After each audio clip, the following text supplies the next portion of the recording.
The Newsday continues here on One News Now. I'm Charles Lejano. Vice President Leni Robredo will be heading to Tarlac today, following her two-day stay in Baguio. Ryan Ang gives us a rundown of Robredo's schedule in this report. After a two-day stay here in Baguio, Vice President Leni Robredo will be visiting Tarlac today. For the past 2 days, Robredo met with supporters and held courtesy calls with the mayor and bishop here in Baguio. The presidential aspirant is scheduled to visit the province of Tarlac to have a meet and greet with Hermanas Mayor and members of the clergy at the Conception Catholic School in Concepcion, Tarlac.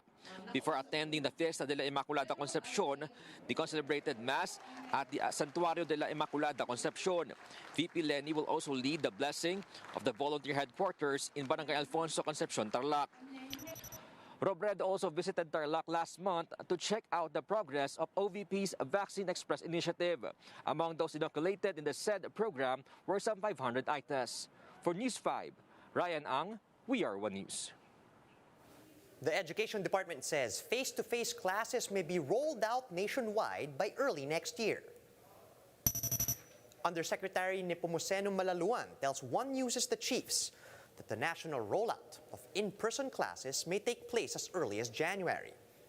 Malaluan also says schools will maintain the framework used during the pilot run for the nationwide expansion. He also notes that the pilot run allowed the agency to learn lessons in properly conducting in-person classes in anticipation of the national rollout. For the expansion phase next year, our position is that we will maintain the shared responsibility framework of face-to-face classes, and therefore we will still require the concurrence of the local government unit as well as the parents. This was actually a critical framework in ensuring the smooth rollout of this pilot phase. In other words, you get the experience in a manageable way preparatory to an expanded phase. The PNP clarifies that its no vaccine, no duty policy doesn't mean that unvaccinated staff will be temporarily laid off. PNP spokesperson Roderick Alba says personnel who refuse to get the jabs will just be reassigned to non-field work tasks. Alba told Radio 5 that these unvaccinated policemen may be limited to doing admin work until they agree to get vaccinated. The PNP official also said that they're still ramping up information dissemination efforts to encourage policemen to sign up for vaccination. Yung trabaho will be assigned to them will not require na makipaghalo sa kasamahan nila o sa mga mamayan na vaccinated naman, fully vaccinated. Yung may mga valid reason naman na kasamang TED ay may mga medical related reasons, yung mga pregnant na kasamahan namin, yung may mga severe allergies will be considered. OCTA's Nick Austriaco says the Philippines could transition into a COVID-19 endemic situation by next summer. In an interview with the Chiefs, Austriaco explained that this means COVID-19 could be just like the seasonal flu, which can no longer overwhelm our health system. However, Austriaco warns that this can only happen if we can continue vaccinating the remainder of the population and if no new variant emerges. Everything is dependent on appearance of a new variant. But given what we have now, if we can sustain our vaccination, if we can obtain enough or at least some antivirals, we will be able to return to pretty much endemic levels. Hopefully by next summer, hopefully by certainly my prayer is by next Christmas. If we can maintain this, and what will happen is mobility will slowly increase. And we will see if we can maintain this, and we will continue to vaccinate. We will continue to boost. Our people will, there will be breakthroughs. You will see that there will be spikes, but there will be spikes, but not the kind of waves that we've seen. And they will completely dive.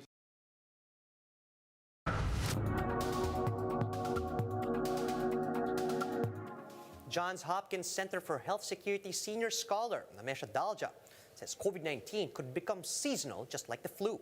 Let's listen in. one single news article that says Omicron tilts towards being a cold. What say you about the present research on Omicron?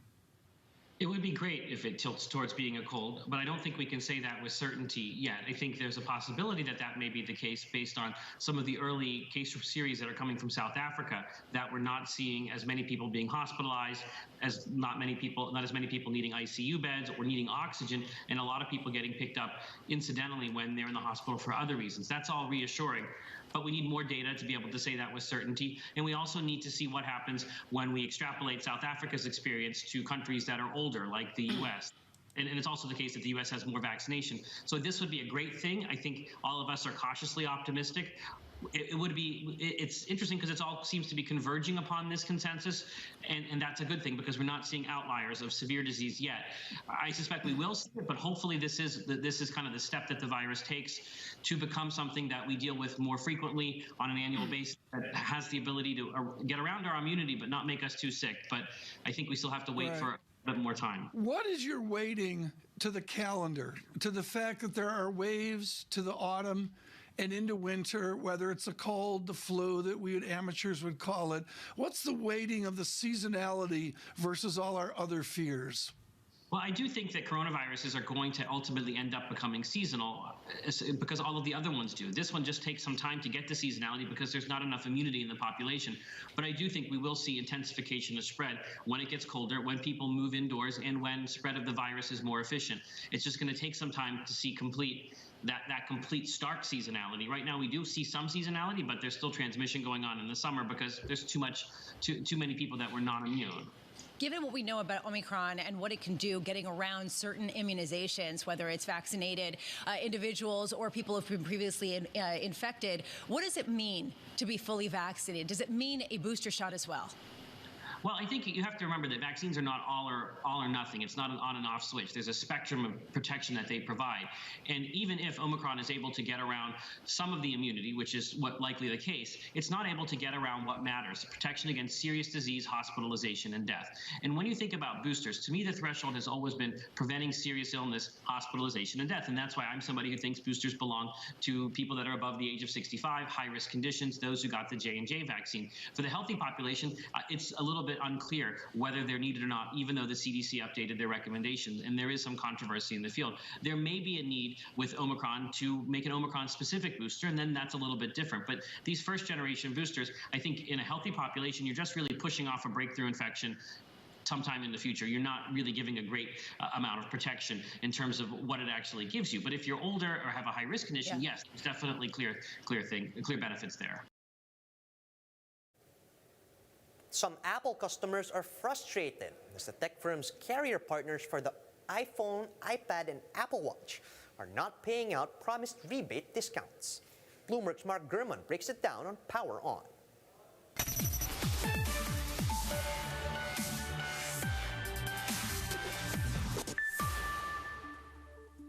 Aggressive rebate promotions for the latest iPhones, iPads, and Apple Watches are not properly paying out, frustrating consumers who believe they would be getting Apple's latest devices at far lower prices.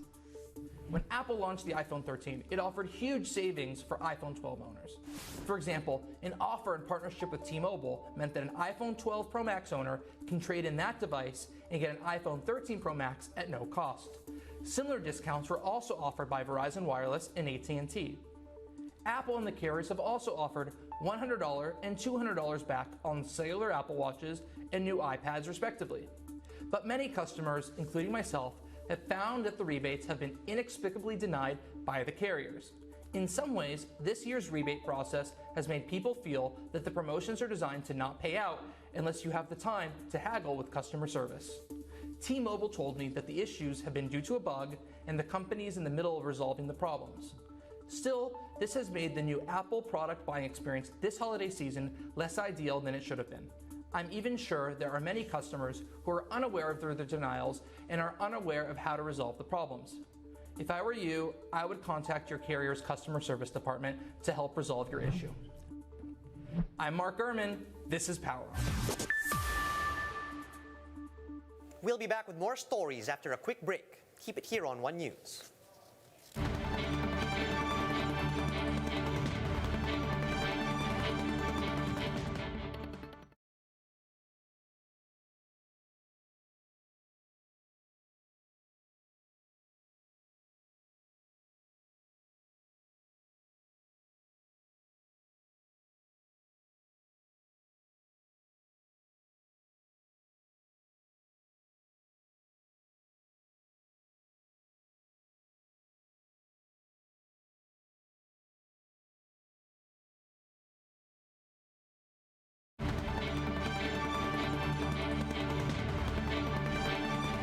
You're still watching One News Now. I'm Charles Lejano.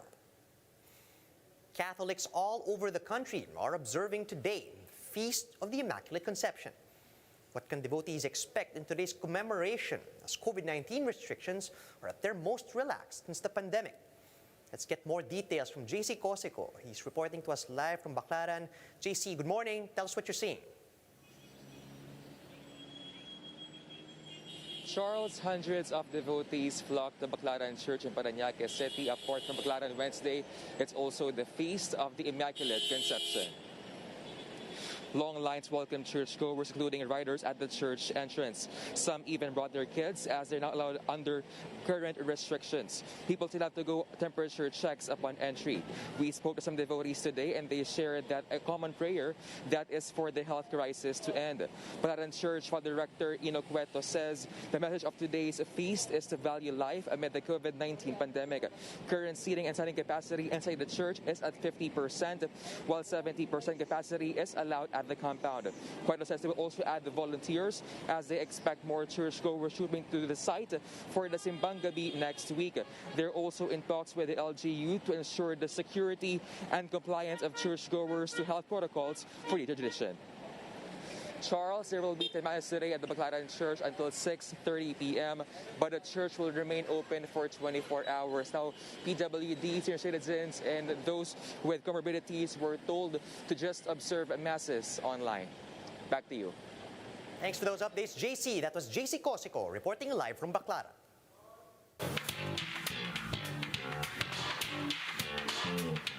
If you enjoyed South Korea's Squid Game and Hellbound, then you might want to check out Arisaka, which drops on Netflix tomorrow. MJ Marfori with the details. TV5's very own Maha Salvadoran veteran actor Mon Confiado walked the red carpet for their newest action thriller movie, Arisaka. Maha brings to life the character of a policewoman who has to retrace the route of the Bataan Death March to escape her captors. But the mysteries unfolded along her journey. Nakakatuwa, parang mas nakaka-excite pang gumawa ng maraming pelikula. Nabigyan ng pagkakataon yung mga ganitong klaseng genre na at least hindi puro love story ang mga pelikula natin. Like her character in the film, the actress has always chosen roles that empower women. Dito makikita po natin na ang mga babae ngayon ay may boses na. Kasi mas pinapahalaga na sila sa ating society. Critics, meanwhile, said that this is the Philippines' answer to South Korea's globally acclaimed Squid Game and Hellbound. Viewers can watch Arisaka on Netflix starting December 9. For News 5, MJ Marfori, we are One News. Here's a quick look at some of today's headlines. The Supreme Court has ruled on the constitutionality of the anti-terror law. But the justice's decision remains under wraps as the tribunal confirms and tallies votes on each issue. Major General Romeo Browner Jr. has been named as the new commanding general of the Philippine Army. And the 2021 PBA Governor's Cup kicks off today. Action begins with Alaska and Northport at 3 p.m., while NLEX and San Miguel are set to clash at 6 p.m. And those are the top stories at this hour. Join us later at 2 p.m. as we continue to monitor the day's biggest stories. You can also catch One News on the Signal Play app. Register for a free account at www.signalplay.com and stream One News live anytime, anywhere. I'm Charles Lejano. Mask on, wash hands, and stay safe, Philippines. We are One News.